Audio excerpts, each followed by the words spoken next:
2021년 9월 21일 오늘 우리에게 주시는 하나님의 말씀은 신약성경 디모데전서 1장 1절에서 11절까지의 말씀입니다. 우리 구주 하나님과 우리의 소망 되신 그리스도 예수의 명령을 따라 그리스도 예수의 사도된 바울은 믿음 안에서 참 아들 된 디모데에게 편지하노니 하나님 아버지와 그리스도 예수 우리 주께로부터 은혜와 긍휼과 평강이 내게 있을지어다.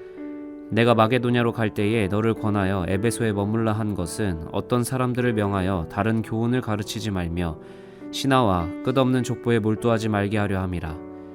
이런 것은 믿음 안에 있는 하나님의 경륜을 이룸보다 도리어 변론을 내는 것이라. 이 교훈의 목적은 청결한 마음과 선한 양심과 거짓이 없는 믿음에서 나오는 사랑이거늘 사람들이 이에서 벗어나 헛된 말에 빠져 율법의 선생이 되려 하나 자기가 말하는 것이나 자기가 확증하는 것도 깨닫지 못하는도다. 그러나 율법은 사람이 그것을 적법하게만 쓰면 선한 것임을 우리는 아노라. 알 것은 이것이니 율법은 옳은 사람을 위하여 세운 것이 아니요 오직 불법한 자와 복종하지 아니하는 자와 경건하지 아니한 자와 죄인과 거룩하지 아니한 자와 망령된 자와 아버지를 죽이는 자와 어머니를 죽이는 자와 살인하는 자며 음행하는 자와 남색하는 자와 인신매매를 하는 자와 거짓말하는 자와 거짓 맹세하는 자와 기타 바른 교훈을 거스르는 자를 위함이니 이 교훈은 내게 맡기신 바 복되신 하나님의 영광의 복음을 따름이니라. 사랑의 복음이라는 제목으로 하나님의 말씀을 선포하겠습니다. 오늘부터 디모데 전서를 함께 읽고 나누게 됩니다. 13권의 바울 서신 중 디모데 전후서, 디도서, 빌레몬서 4권이 뒤에 나옵니다. 수신자라는 범주로 13권의 바울 서신을 구분하면 앞에 9권은 수신자가 교회이고 뒤에 4권은 수신자가 개인인 목회 서신입니다. 그래서 개인에게 쓴 편지가 왜 성경에 담겨 있고 우리 모두가 하나님의 말씀으로 받아들여야 하는지 먼저 짚고 넘어가야 할 필요가 있습니다. 먼저 당시 편지는 개인을 향해서 쓰더라도 개인만을 위한 것이 아니라 개인이 속한 공동체를 위한 의도가 담겨 있었습니다. 실제로 디모데 전후서를 살펴보면 디모데전서 6장 21절에서는 하나님의 은혜를 너희에게 라고 표현하며 단순히 디모데만을 위한 편지가 아님을 알 수 있습니다. 디모데후서 2장 2절에서는 많은 증인 앞에서 들은 바를 충성된 사람들에게 부탁하고 그 충성된 사람들은 또 다른 사람들을 가르치라고 이야기하고 있습니다. 그렇기에 이 목회 서신들은 단순히 바울이 개인에게 하는 조언을 담은 편지가 아니라 한 교회를 책임지고 있는 디모데를 필두로 전 교회 공동체를 향한 하나님의 말씀을 선포하는 것입니다. 그 내용은 시간을 넘어서서 여전히 예수 그리스도의 증인이며 하나님께 충성된 자로 말씀을 맡은 오늘의 그리스도인들에게까지도 해당합니다. 따라서 오늘 바울을 통해 디모데에게 하신 하나님의 말씀이 그리스도의 증인이며 그리스도에 충성된 오늘 우리에게도 들려지길 소망합니다. 오늘 말씀은 우리 구주 하나님이라는 표현으로 시작하는데 목회서신에만 나오는 독특한 표현입니다. 구주라는 단어는 성경에서만 사용되는 표현이 아니라 당시 누가 나를 보냈는지에 대한 주권적 표현과 함께 재정적인 후원자를 가리키는 데 사용되는 표현이었습니다. 바울은 편지를 보내면서 하나님이 나를 보내신 주권자이심을 선언하며 내 모든 필요를 채우시는 분도 하나님이심을 믿음으로 고백하고 있는 것입니다. 그리고 그리스도 예수의 명령을 따라 자신이 예수의 사도가 되었음을 이야기합니다. 명령이라는 단어는 사뭇 강한 표현입니다. 조직의 체계가 강할수록 명령의 빈도가 높아집니다. 특히 생사가 걸린 조직일수록 권유보다는 명령이 일반적인 기능을 감당합니다. 그래서 군대의 훈련이나 수술실 안에서 지휘체계는 명령으로 이루어지는 것이죠. 명령은 그 명령을 듣는 사람의 선택의 여부를 묻는 것이 아니라 반드시 따라야 한다라는 순종을 내포하고 있습니다. 디모데에게 쓰는 편지이지만 바울은 더 분명한 하나님의 권위를 담아내며 편지를 시작하고 있는 것입니다. 그리스도의 몸된 교회로서 이 편지를 받는다는 것은 바울이 개인적인 생각을 담아서 쓰는 것이 아니라 하나님의 주권적인 의지로 보내신 바울을 통해 하나님의 말씀을 전하고 있는 것이죠. 그렇기에 이 편지를 쓰는 바울 역시 교회를 향한 하나님의 강력한 명령을 담아내려고 애를 쓰며 자신의 생각인지 하나님의 말씀인지를 분별하려고 애썼을 것입니다.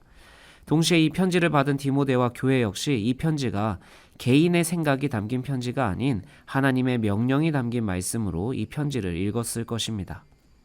왜 바울은 이토록 디모데와 디모데가 속한 교회에게 하나님의 명령이 담긴 편지를 써야 했을까? 바울은 우상의 도시이면서 새로운 지식을 선망하는 철학의 도시인 에베소에서 3년을 목회했습니다.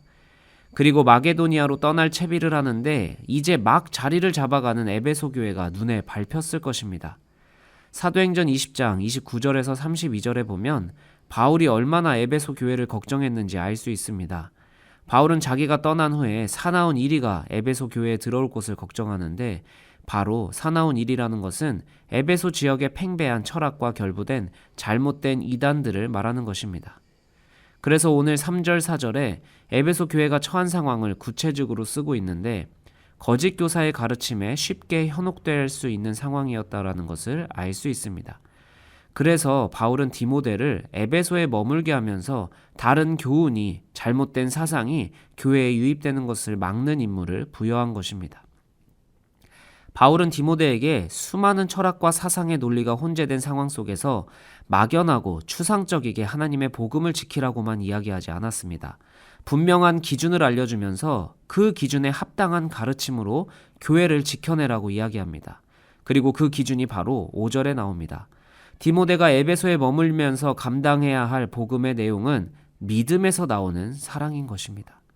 거짓 교사들은 허무맹랑한 이야기를 하는 것이 아니었습니다. 분명 자기들만의 기준과 논리가 있고 그렇기에 듣는 사람들은 더 혼동되고 현혹되기 쉬운 상황이었을 것입니다. 그러나 바울은 하나님의 경륜을 이루는 교훈의 목적을 11절에 표현하듯이 하나님의 영광의 복음인 교훈은 청결한 마음, 선한 양심, 거짓이 없는 믿음에 기반을 둔 사랑이어야 한다라고 이야기하는 것입니다. 그렇기에 9절 사랑을 잃었을 때 표현되는 악행들, 10절에 하나님의 율법에 근거하지 않은 왜곡된 사랑으로 표현되는 죄악들을 이야기하고 있는 것입니다. 9절과 10절에 언급된 이 모든 행위들은 에베소 교회가 처한 사회에서 만연하게 일어나던 왜곡된 사랑들의 표현들이었을 것입니다. 오늘 우리의 교회 역시 수많은 가르침과 교훈이 혼재된 사회 속에 살고 있습니다. 그 혼란 속에서 모든 교회는 하나님의 복음을 여전히 동일한 기준으로 선포하는 자리에 서 있습니다. 우리가 회복해야 할 복음, 선포해야 할 복음은 기준 없는 사랑이 아닙니다. 청결한 마음, 선한 양심, 거짓이 없는 믿음에서 나오는 사랑만이 독생자 예수 그리스도를 죽이시면서까지 우리를 살리신 하나님의 사랑을 드러낼 수 있습니다. 그렇기에 교회가 표현해야 할 사랑에는 기준이 필요합니다. 사랑이라는 명목으로 모든 죄를 용납하고 괜찮다 하는 사랑이 교회가 이야기하는 사랑이 아닙니다. 사랑이라는 이름으로 무엇이든지 괜찮다고 덮어두는 사랑이라면 예수님이 십자가에서 죽으실 필요도 없었을 것입니다. 믿음에서 나오지 않는 기준 없는 사랑은 결국 9절과 10절에 묘사된 것처럼 왜곡된 모습들로 표현될 것입니다. 오늘 이 시간 주님 막연한 사랑의 복음이 아니라 분명한 기준을 가진 사랑을 깨닫고 선포하게 해달라고, 그렇게 우리 교회에게 맡기신 하나님의 영광의 복음을 따르게 해달라고 함께 기도하며 나아가겠습니다. 함께 기도하겠습니다. 주님이 보이신 사랑을 전할 책임을 교회에게 허락하셔서 감사합니다. 우리가 전할 주님의 사랑을 바르게 깨닫고 바르게 선포할 책임과 말씀을 허락하옵소서. 기준 없는 사랑으로 왜곡된 사랑을 방치하는 복음이 아니라 분명한 기준 위에서 바른 사랑을 선포하고 바른 사랑을 할 수 있는 힘을 교회에 허락하옵소서. 그렇게 교회가 세상의 영광의 복음이 아니라 복되신 하나님의 영광의 복음을 따르는 공동체가 되게 하옵소서. 우리가 있는 자리에 선포되는 복음으로 왜곡된 사랑이 질서 잡히게 하시며 그 자리에서 기꺼이 하나님의 영광이 드러나게 하옵소서. 나의 주인이시며 홀로 영광 받으시는 예수 그리스도의 이름으로 기도합니다.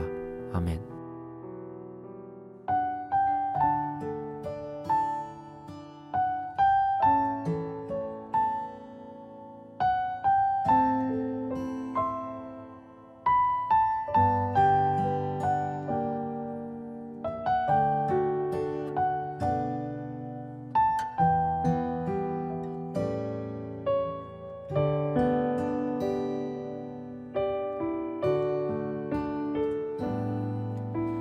예수 하나님의 공의 주독생자 주의 나라 임하시네.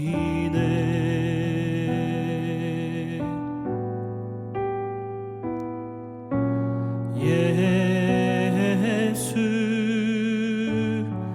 제물이 되신 주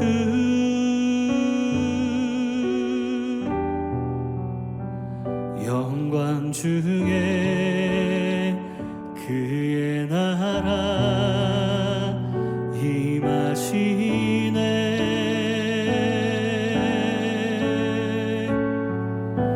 주의 나라 영원하며 그의 영광 무궁하리. 왕의 위엄과 능력이 이제 임하였으니